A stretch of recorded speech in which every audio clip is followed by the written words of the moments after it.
Enfin, enfin. Putain, c'était long, hein. Qu'est-ce que c'était long.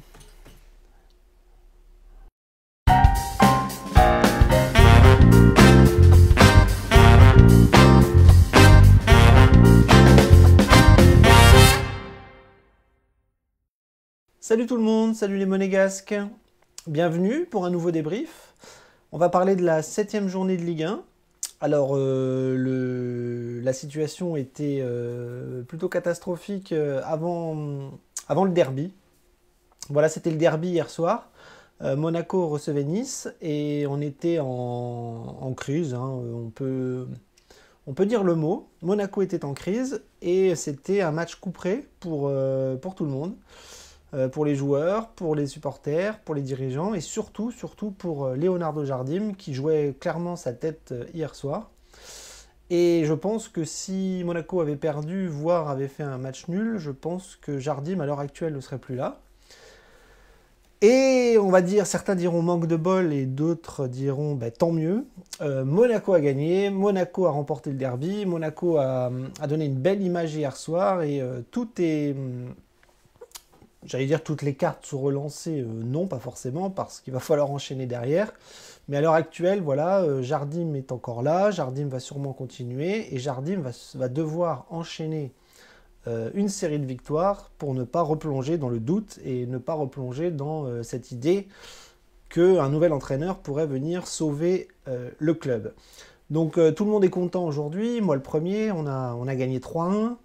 Et c'était un très très beau match parce que on va voir qu'il y a encore eu des difficultés, il y a encore eu des lacunes, hein, mais globalement, Monaco a réussi à prendre le dessus sur son équipe, son adversaire, et tout s'est bien passé. Pour ça, on avait quand même un groupe qui était bon, parce que on va le voir que Slimani et Ben Yedder étaient revenus, et que ce sont nos armes offensives numéro 1, et que on avait aussi des absents, mais qui n'étaient pas très importants pour la composition d'une tactique et d'une équipe compétitive. On a vu que le groupe était donc complet, quasi, avec les absents habituels. Même Keita Baldé était là, alors que son dos était quasiment bloqué contre Reims. Et donc la compo est très vite arrivée vers 19h et on a vu Jardim qui reconduisait le 3-5-2. Alors c'est plutôt culotté dans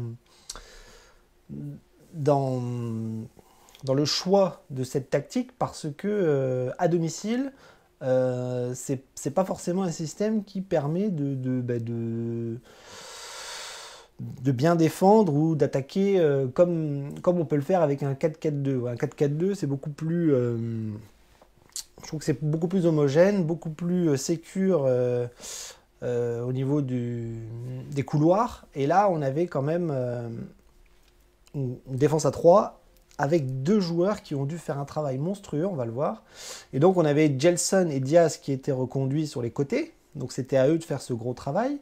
Et derrière, on avait la sortie de Glick, l'entrée de Jemerson, avec Maripane et Badiachil, avec le compte dans les buts. Et au milieu de terrain, on avait aussi un retour qui était celui de Fabregas, à côté de Golovin, enfin, avec Golovin et avec Bakayoko, avec une attaque un petit peu moyenne, puisqu'on avait le bonheur de retrouver Slimani, mais on n'avait pas le bonheur d'avoir Ben Yedder, et on avait Augustin avec Slimani devant. Donc un 3-5-2, très culotté, très osé, et je peux vous dire qu'avant le coup d'envoi, l'équipe et la tactique choisie ne plaisaient à personne sur les réseaux sociaux. Et on va voir, ça s'est quand même bien passé.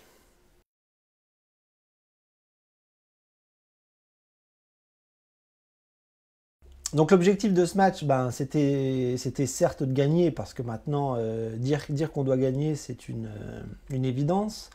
Mais l'objectif, c'était aussi d'avoir un peu d'honneur, parce qu'après Reims, on a vu que, que certains joueurs sont allés parler aux supporters et qui se sont bien fait remonter les bretelles, et que la défaite contre Marseille était absolument inacceptable, et qu'une défaite contre Nice, c'était le point d'orgue à la fin de tout, à la fin des haricots, à la fin de Jardim, à la fin de tout. Et donc, il fallait de l'honneur. Et en première mi-temps, ben, on a vu une équipe monégasque qui était un peu en difficulté au début. Le ballon était beaucoup dans les pieds des Niçois. Et petit à petit, on va voir que dans le match, il y a eu quand même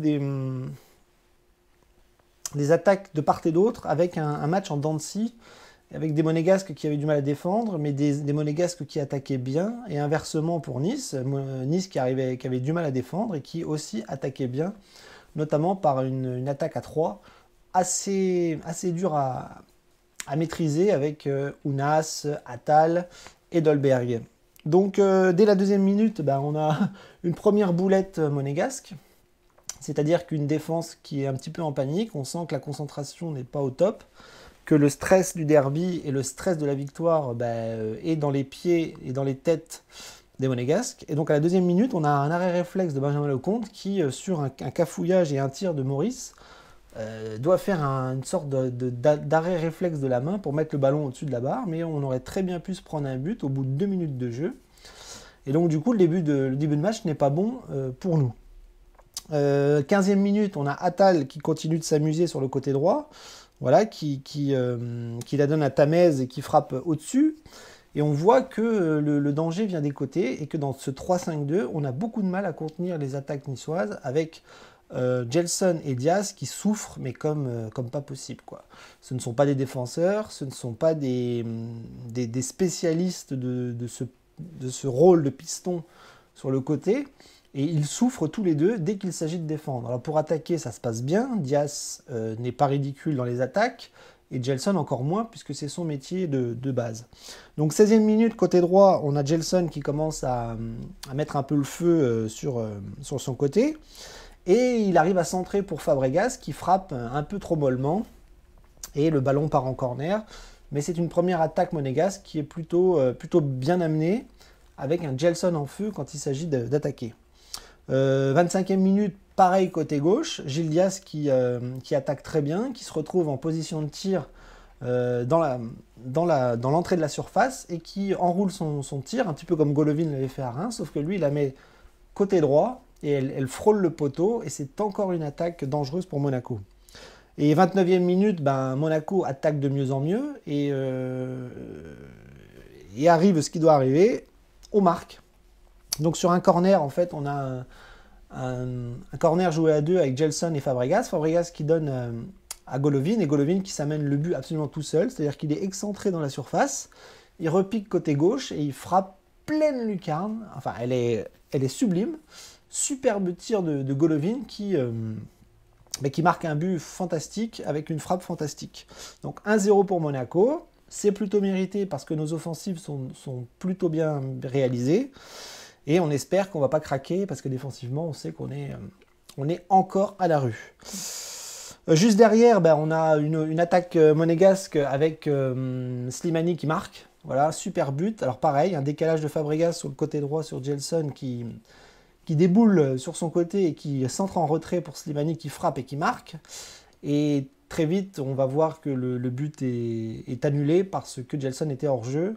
Et que sur le premier ralenti, on voit que voilà, il a une patte devant et le but est logiquement annulé. Mais à 2-0, je peux vous dire que le match aurait été bien avancé pour nous. Manque de bol, on reste à 1-0.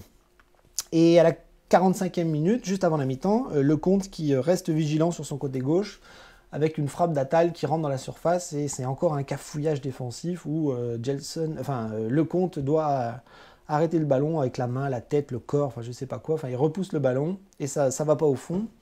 Et on arrive à la mi-temps à 1-0 et on est plutôt content parce que offensivement on est bon. Par contre défensivement on prend l'eau trop facilement avec les attaques niçoises. La deuxième mi-temps a été bénéfique aux Monégasques, on va le voir, parce que voilà, la reprise n'a pas été forcément très très bonne de la part de Monaco. On sait, nous, supporters, que les deuxièmes mi-temps sont souvent difficiles, même si le travail de préparation de Jardim, de l'équipe et de tout ce travail préalable qui commence légèrement à porter ses fruits, notamment physiquement. Et on voit que les deuxièmes mi-temps, notamment contre Reims, on commence à tenir un petit peu plus la baraque physiquement.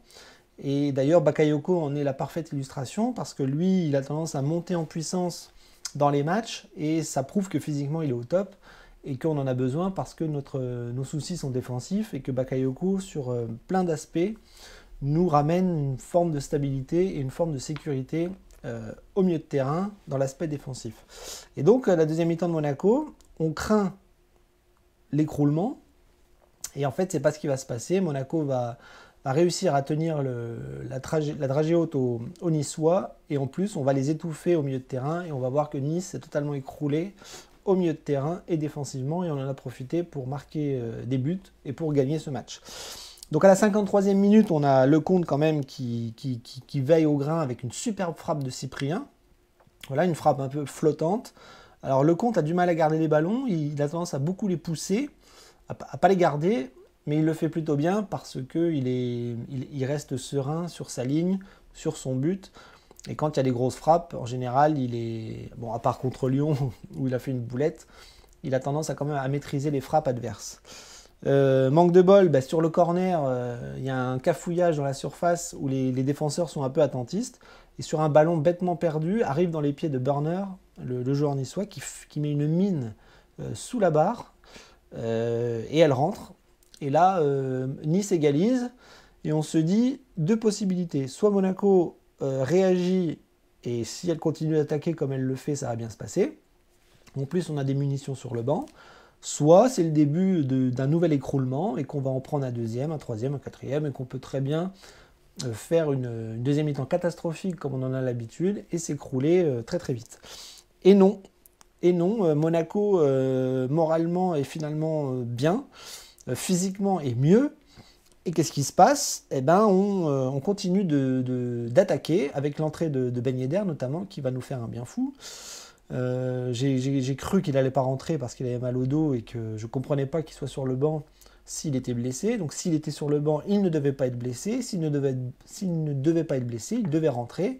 Ce qu'il a fait et ce qu'il a bien fait.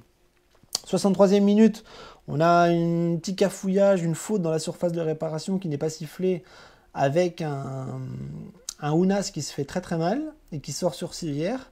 Et on voit sur le ralenti que Ballo-Touré ne fait pas faute au niveau des pieds, mais son bras qui a tendance à le pousser. Et alors je ne sais pas ce qui s'est passé, mais Ounas s'est fait très mal à la jambe et sort. Mais heureusement, il n'y a pas pénalty pour nous et le jeu peut continuer.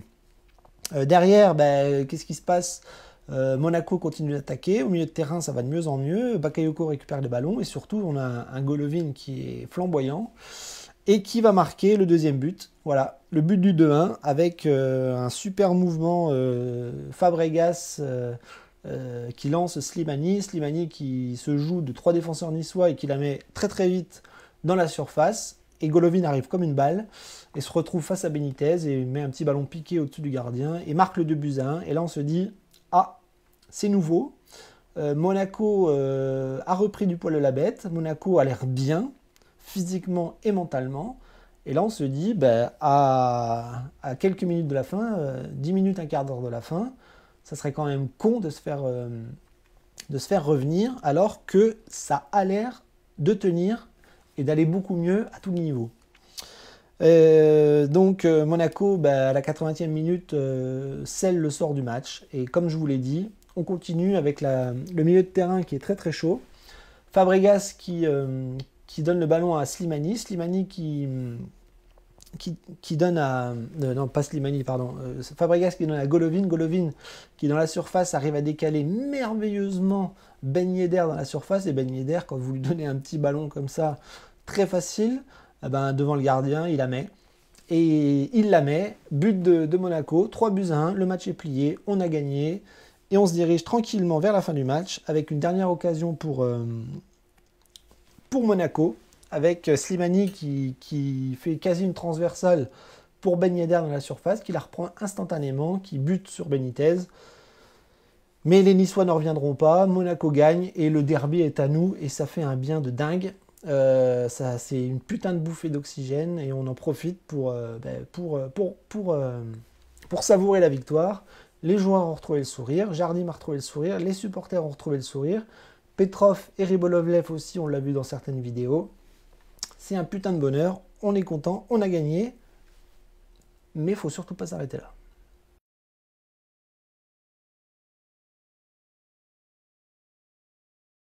Alors l'analyse des joueurs, bah, ça va être beaucoup plus facile que les matchs précédents, parce que là on a été plutôt très bon.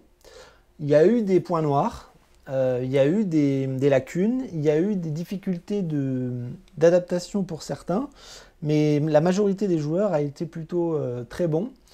Et on va voir que on sait peut-être trouver un système, on sait peut-être trouver un équilibre, et on sait peut-être trouver un milieu de terrain, parce qu'on savait que l'attaque c'était pas un problème, mais que le milieu de terrain on se cherchait un petit peu, et la défense on se cherche encore beaucoup.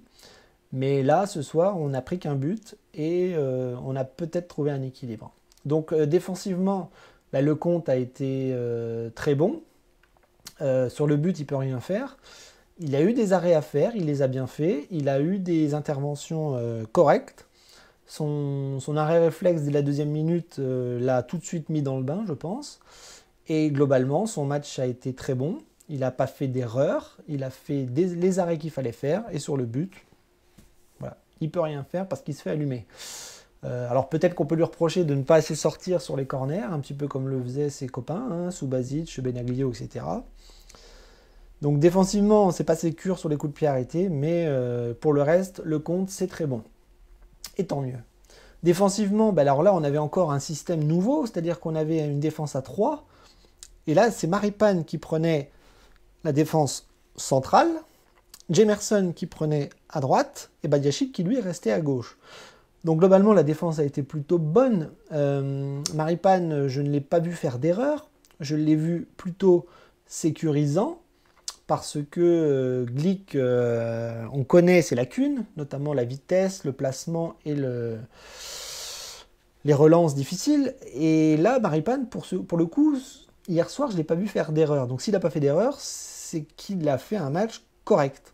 Pas exceptionnel, pas catastrophique, donc correct. Voilà, je pense que c'est ce qu'on attend d'un défenseur central qui tienne globalement la boutique, la baraque. Et même si on a pris un but, ben, je trouve que Maripane a été mieux que les matchs précédents. Badiachil a été bon aussi, des relances encore difficiles. Je l'ai vu en première mi-temps faire des erreurs encore de jeunesse, des erreurs de concentration, on va dire. Mais sinon, voilà, quand physiquement il doit être présent, il est là. Quand il doit prendre les ballons, il est là. Et quand il relance, il est propre, malgré quelques relances ratées. Mais globalement, bon match de Badiachil. Et Jemerson qui lui revenait. Alors pour le coup, est-ce que ça l'aide peut-être d'être dans un système moins dangereux pour lui? C'est-à-dire que quand vous défendez à 2, ben, c'est soit l'un, soit l'autre. Et là, à 3, vous pouvez vous appuyer sur 2 autres camarades. Et en plus, dans une défense à 3, vous pouvez vous excentrer un petit peu pour jouer et pour vous décaler, pour prendre moins de risques. Et du coup, Jemerson, c'est ce qui s'est passé. Il n'a pas fait d'erreur comme on peut le connaître d'avant. Mais le fait d'être un peu excentré sur le côté droit, ça l'a un petit peu sécurisé. Et je pense que ça lui fait du bien. Parce que lui, pour le coup, moralement, mentalement, ça va pas bien depuis pas mal de temps. Et on espère que ce système va le sécuriser un peu plus. Donc voilà, une défense centrale à 3 plutôt bonne, qui a quand même pris l'eau à certaines offensives niçoises, notamment en première mi-temps, par rapport au fait que Nice attaquait beaucoup sur les côtés et que quand Gelson et Diaz étaient en panique ou étaient pris dans le dos, ben, il fallait être présent défensivement. Ce qu'on n'a pas toujours bien fait, mais qui globalement, sur 90 minutes, ça n'a pas été si mauvais que ça. Donc là, justement, on va parler des 2 points noirs qui sont Gelson et Diaz. Ces rôles de piston sont très difficiles pour ceux qui sont en place. Alors vous pouvez mettre Aguilar, vous pouvez mettre Gelson, vous pouvez mettre Ballo-Touré, vous pouvez mettre Gilles Diaz sur le côté gauche. Quand défensivement on n'est pas sécure, on a tendance à prendre vite l'eau. Et c'est ce qui s'est passé hier soir. Gelson et Diaz, à chaque fois que ça attaquait rapidement, c'était danger. Voilà, c'était danger parce que Gelson et Diaz ne savent pas défendre. Ils ont fait ce qu'ils pouvaient, notamment Diaz qui s'est blessé juste avant la mi-temps parce qu'il devait défendre comme un malade. Et parce que comme c'est pas un défenseur, il doit tacler comme il peut. Il a taclé comme un attaquant et il s'est fait mal. Mais on a vu que dans leur dos, ça passait à chaque fois et que c'était un véritable danger. Et j'avais peur à la mi-temps qu'on prenne l'eau sur ces couloirs en deuxième mi-temps parce que Gelson et Martins et Diaz ne pouvaient pas tenir 90 minutes comme ça allait trop vite. Mais ils ont tenu, ils nous ont beaucoup apporté offensivement, ce qui est très bien, mais défensivement, je pense qu'il va encore falloir travailler ça pour les matchs à venir. Milieu de terrain, Bakayoko était associé à Golovin, donc on a vu que Golovin est un peu redescendu. On a laissé Fabregas en 10, on l'a laissé un petit peu plus libre devant, ce qui n'est pas plus mal, parce que Fabregas, on va voir que lui, pour le coup aussi, a fait un très bon match. Mais Golovin et Bakayoko ont été très bons. Bakayoko a fait quelques erreurs par-ci par-là, mais si on regarde l'ensemble de son match, l'ensemble de sa prestation, Bakayoko a été très très bon. Il nous fait un bien fou, il s'arrache de plus en plus offensivement, il s'arrache de plus en plus physiquement, il prend des coups, enfin bref, il est au top physiquement, il est au top partout, et ça nous fait un bien fou parce que c'est exactement le profil qu'on voulait cet été au Mercato. Un ratisseur, un milieu de terrain qui défend, un milieu de terrain qui récupère et un milieu de terrain qui donne le rythme d'un milieu de terrain qui doit batailler pour réussir. Donc Bakayoko très très bon, Golovin match quasi parfait, 2 buts, une passe décisive, physiquement au top, tactiquement, techniquement il a quasiment tout réussi, il a été partout, enfin bref, un match parfait, donc c'est plutôt mérité parce que depuis le début de saison on n'arrête pas de dire que Golovin est en pleine bourre, que Golovin est en forme, que Golovin c'est sa saison, que Golovin a mis une année à s'adapter. Et là, on commence à avoir les fruits de cette adaptation et de cette mentalité de la part d'un joueur qui est plutôt exceptionnel parce qu'il en veut, il donne tout, il ne fait pas semblant et quand ça fonctionne, c'est assez impressionnant. Donc Golovin au top, Bakayoko commence à devenir au top, donc c'est plutôt très très bon signe. Et le troisième, c'est Fabregas. Fabregas qui avait fait des prestations assez catastrophiques dernièrement. Et là, hier, il a été très très bon. Donc il a été, je pense, poussé par cette envie de l'équipe et cette envie collective de réussir. Et lui, pour le coup, on a retrouvé le Fabregas battant, le Fabregas tactiquement et techniquement parfait, avec des passes réussies, avec une vision du jeu rapide.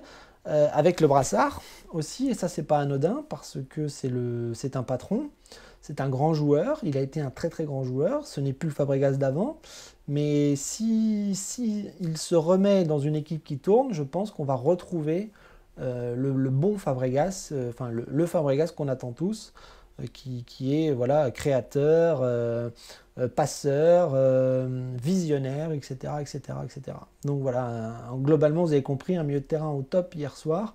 Pas parfait, mais au top pour remporter le derby et pour amener les buts aux attaquants qui étaient donc hier soir Augustin et Slimani.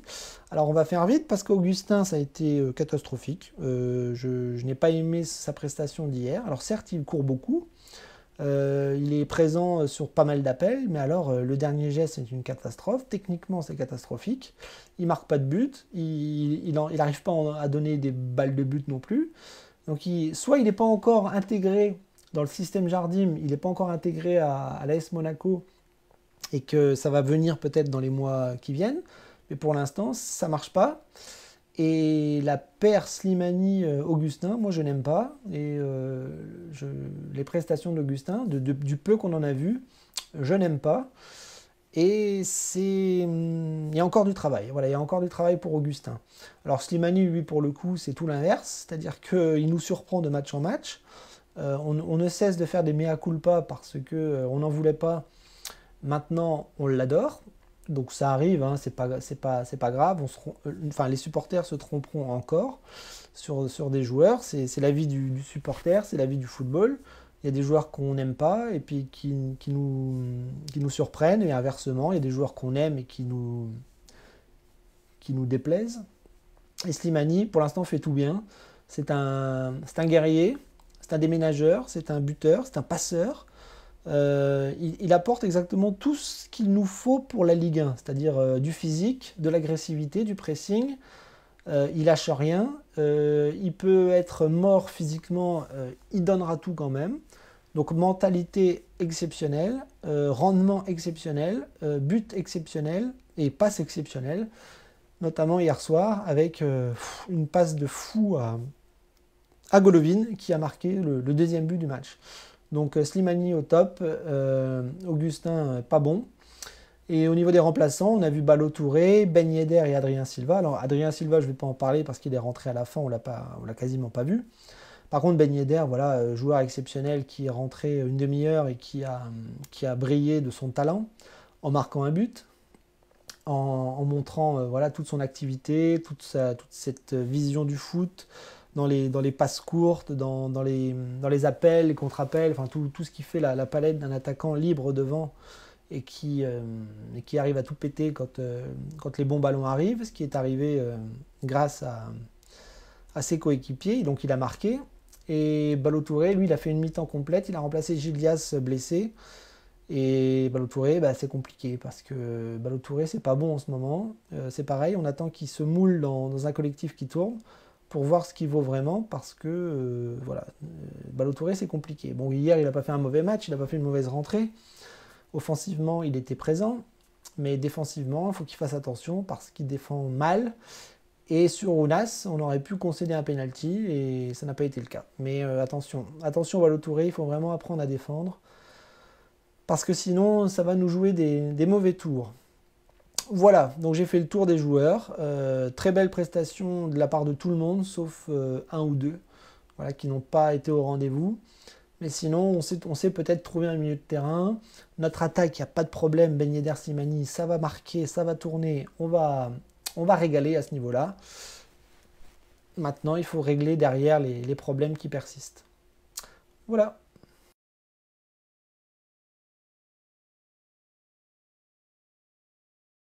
Bon, les tops, il y en a beaucoup, mais je ne vais pas être très original, mais j'en ai relevé deux.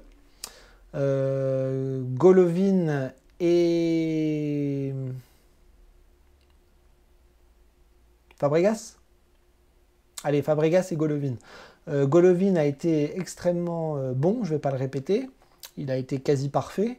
2 buts, une passe décisive, une activité de folie et une mentalité exceptionnelle dans la combativité. Donc Golovin au top.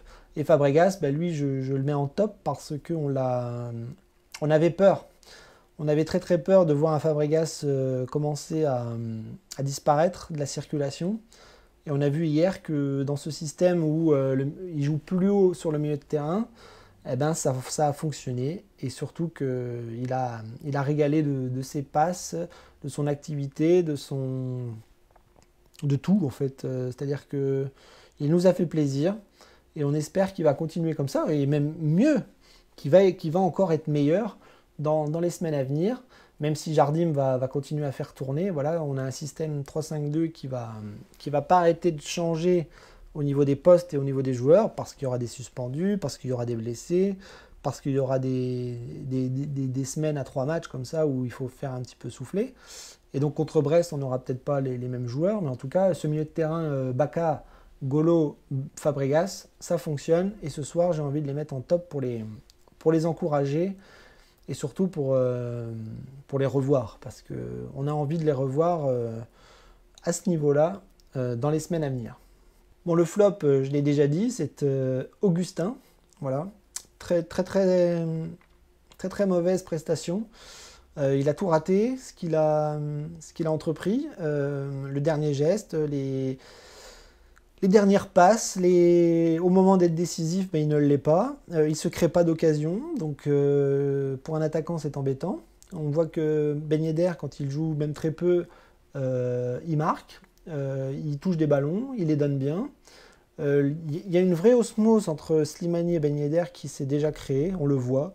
C'est formidable. Alors, toute proportion gardée, ça rappelle un peu Falcao Germain à l'époque du titre, mais bon, c'est pas les mêmes joueurs, c'est pas la même chose. Mais en tout cas, il y a une osmose et une complémentarité qui s'est créée avec les deux-là. Et pour l'instant, avec Augustin, ça fonctionne pas. Alors on attend Pellegrini, hein, on attend Jovetic, on attend tous ces gens-là un jour. Mais pour l'instant, on tourne à 2 attaquants au top. Et Augustin, lui, pour l'instant, ne l'est pas. Donc pour moi, c'est un flop. Et il faut le signaler parce que c'est pas la première fois qu'on le voit. Ça fait quelques matchs qu'il rentre. Et là, il était titulaire hier soir et il n'a pas amené la satisfaction qu'on attend. Et il va falloir bosser. Voilà, il va vraiment falloir bosser parce que soit c'est un mauvais joueur, soit c'est un bon joueur, mais qui va devoir vite s'intégrer dans le système et dans le collectif de Jardim qui ne fonctionne pas pour lui pour l'instant.